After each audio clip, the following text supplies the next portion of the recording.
Between 1978 and 1982, it was considered the golden age of arcade gaming, and Sega was in the thick of it, regularly releasing arcade titles across the world. But it started to go downhill after the popularity of the home console, thanks in large part to the Atari 2600. Sega's president Hayao Nakayama decided to put more focus on that market, and their first console was the SG-1000, and it was a commercial flop. The video game crash from 1983 didn't do them any favors. However, Nintendo revived the industry with the Nintendo Entertainment System and their pipe-fixing mascot Mario. Sega almost instantly responded by replacing the SG-1000 with the Master System, which fared better, but Nintendo was still the runaway train despite its success in Europe and Brazil. But straight after the Master System's release, Sega went to work on another successor. So I think we can understand why they were releasing so much hardware in the 90s. They were also doing that a decade ago. Sega intended to implement a 16-bit machine to increase their chance of a commercial success, and make their arcade titles just as authentic at home, using the same technology from their Sega System 16 arcade board, which was used for games like Altered Beast and Shinobi. Obviously, to make it affordable, they made a few compromises, but as you can tell, the Mega Drive ports of arcade titles look pretty similar. The Sega Mega Drive was released in Japan on October 1988, in North America on August 1989 as the Genesis, and the rest of the world by 1990. I don't know why the Mega Drive was named the Genesis in North America. Some say it was part of Sega of America's vigorous marketing strategy, or that Sega couldn't get the rights to the Mega Drive name in North America. By the end of the 80s, things weren't going Sega's way. Sales in Japan were low, Nintendo was still untouchable, it was released just after Super Mario Bros. 3, and even NEC were ahead thanks to their PC Engine, aka TurboGrafx 16. But one of the main reasons why the Mega Drive would eventually become hugely successful across the rest of the world, and a legitimate contender to Nintendo, was its marketing strategy, which has become a part of gaming culture and lore. They were so confident in the late 80s, they would shamelessly badmouth Nintendo, including What Nintendo? and would rely on celebrity endorsements for some of its launch titles. But that wasn't what catapulted Sega into the gaming spotlight. When Sega of America went to work on marketing the Genesis, newly appointed CEO Tom Kalinske commissioned a team to survey over 100 teenagers to understand their personalities and behavior, which led to advertising that was simply berserk. This radical form of marketing was hated by Sega back in Japan, except for their president Hayao Nakayama, who understood that Japan is different from North America, and as long as sales for the Mega Drive increased, he was in full support of Kalinske. To put it into perspective, when the Super Nintendo was released worldwide by 1992, technically it was more advanced in every way, except for the gameplay speed. Sega were able to use that little plus to its advantage with their blast processing slogan. The Sega Genesis has blast processing. Super Nintendo doesn't. So what's blast processing do? Like I said, fast gameplay speed, which came in handy for games like Sonic the Hedgehog and Super Monaco GP. Sega was a force outside of Japan and briefly led Nintendo in the console wars, having a 55% share in the market in 1994, and all they really did was exploit Nintendo's family-friendly image.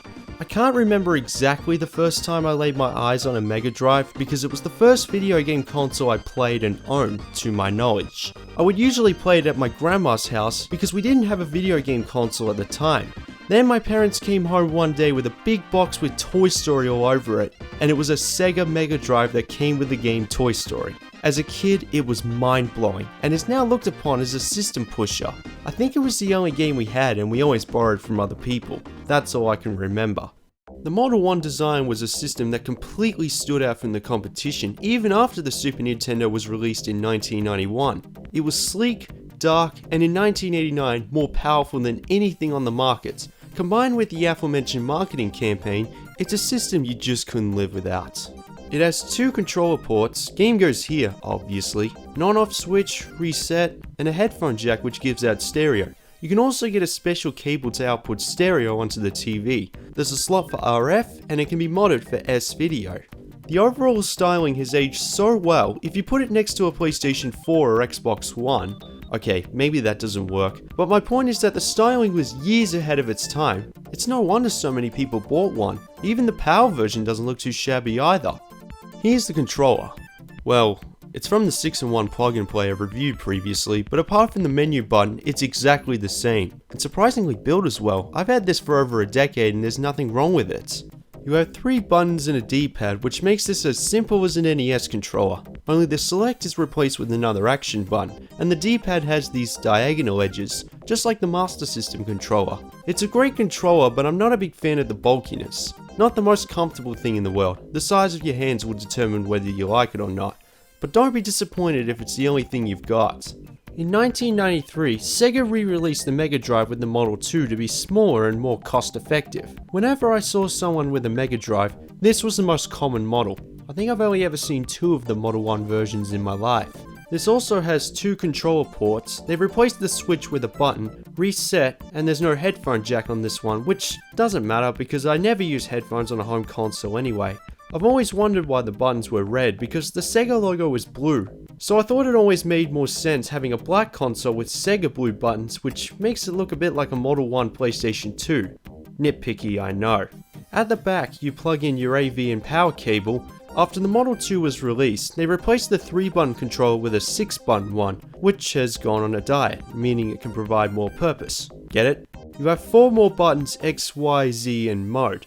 And I've never come across a video game that requires using either of those buttons. But what I do know for sure, they come in handy for fighting games like Street Fighter, Mortal Kombat, and Virtua Fighter. It was basically the answer to the Super Nintendo with that controller having so many buttons. And finally, when the Mega Drive was discontinued by Sega in 1997, they gave Majesco Entertainment the rights to release a new Model 3 with the inability to use add-ons or play certain games like Virtual Racing or Game Genie, but it plays at least 95% of everything else. These consoles are very different from each other. I assume the changes in color were done to understand what region they're from. Comparing all 3, graphically you can do a lot more with the Model 1, like it's better for modders. Also, it was designed to grab the consumer's attention, which they clearly did. But if you want a Mega Drive just to play the games and couldn't care less about how it looks on the TV, composite or RF is good enough, the Model 2 is cheaper and more compact in that regard. Plus, if you decide that you want to expand with the add-ons, the CD32X, you have that compatibility, unlike the Model 3. Speaking of add-ons, it always seemed like Sega just copied what Nintendo did. Whenever they announced a CD add-on, online features, chips that enhance their game's graphical capabilities, Sega would respond with something similar. Hey! You still don't have a Sega CD?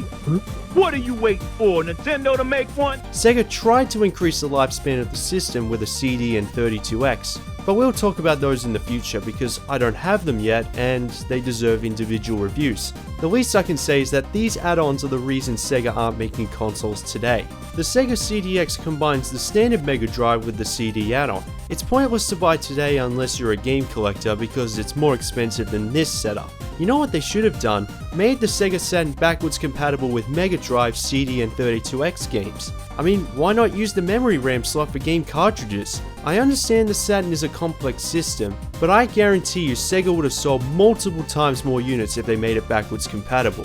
Sega also released a portable system of the Mega Drive called the Nomad. It uses the 6-button layout with a unique D-pad. It has slots for the cartridge, the headphones, the use of a second controller, and even composite output that allows you to plug it into a TV, which is handy for bringing to a friend's house.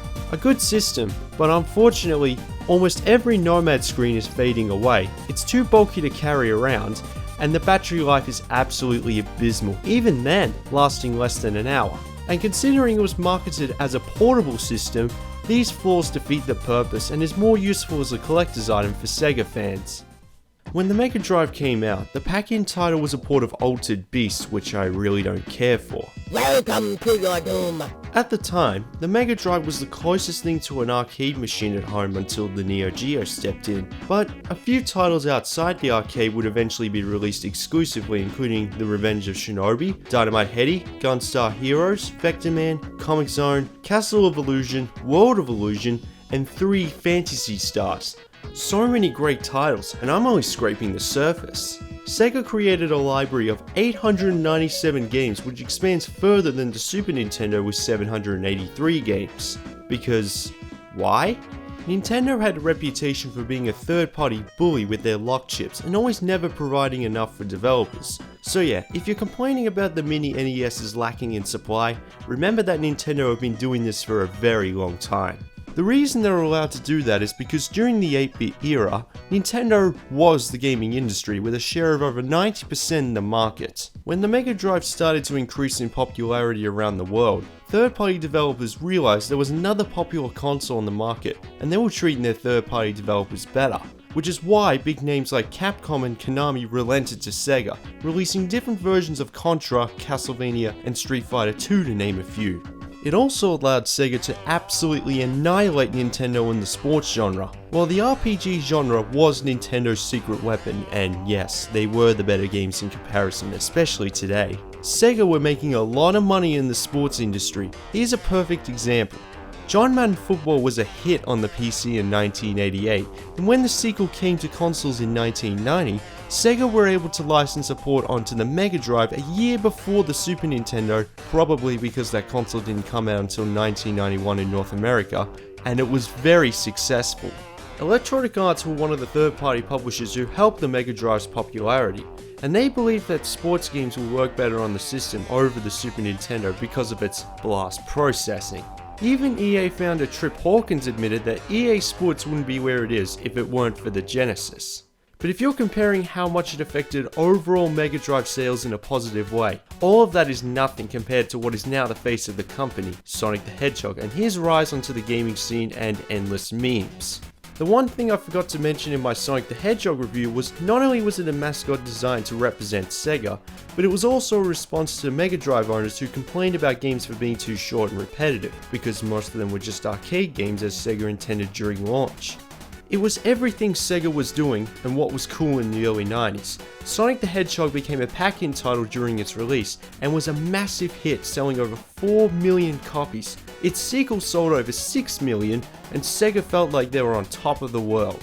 But while targeting a larger demographic both revolutionized and increased opportunities in the gaming industry, it also blurred the lines between what was appropriate, with Night Trap, Mortal Kombat, and Lethal Enforcers all being on Sega's consoles, not on Nintendo's, uncensored at least, to huge controversy for its violence. While Sega created their own rating system called the Video Game Rating Council, Senator Joe Lieberman was concerned with the rise of violent video games and created a hearing to discuss the issue. I like to think the console wars between Sega and Nintendo reached its peak here, because the representatives of the two were going at each other almost the same way Scorpion and Sub-Zero would. This debacle led to the introduction of an Entertainment Software Ratings Board, or ESRB, where a game is rated based on the levels of violence, coarse language, sexual references, and so on. It was basically the same thing other gaming companies did, only the government was now in full control, and made it easier for parents to understand what they were buying for their kids. It helped pave the way for mature games to hit the mainstream, and the rest of the world will follow the same formula. The Mega Drive was very successful because of its greater focus on a target market, which made this system more exciting than their competition. Oh, and Sonic the Hedgehog as well. But because other competitors were releasing consoles that had a heavier emphasis on graphics over gameplay, including the 3DO, Atari Jaguar, and Philips CDI, Sega felt like they needed to keep up with those failed systems and release so many add-ons they were guaranteed to fail. When Sega waved the white flag in the hardware department in 2001, this was when the seeds were planted. Nintendo throughout that time continued to focus on gameplay, releasing most of their masterpieces late in its life cycle. They played the Slow and Steady Wins the Race game on Sega, came back, overtook them in the share market late 95, and won, even if their public image took a bit of a hit. But with all that being said, Sega's mark in gaming history was already solidified, increasing the demographic, and produced a few masterpieces of their own along the way. Sony would join the console market in 1994, use Sega's model of targeting older audiences and relying on third-party support with the PlayStation, and produce the best-selling console of the 5th generation. The Mega Drive is still popular today, with many reproduction systems from AT-games and compilations released in the 21st century like the Sega Mega Drive Collection, the Sega Mega Drive Ultimate Collection, and the Sega Mega Drive Genesis Classics on Steam, to name a few. That's how much gamers love the Mega Drive. Sega continued to release these classics on systems we have today. Whether you're a Sega or Nintendo fanboy at the time, you have to respect this console and what it did for gaming in general.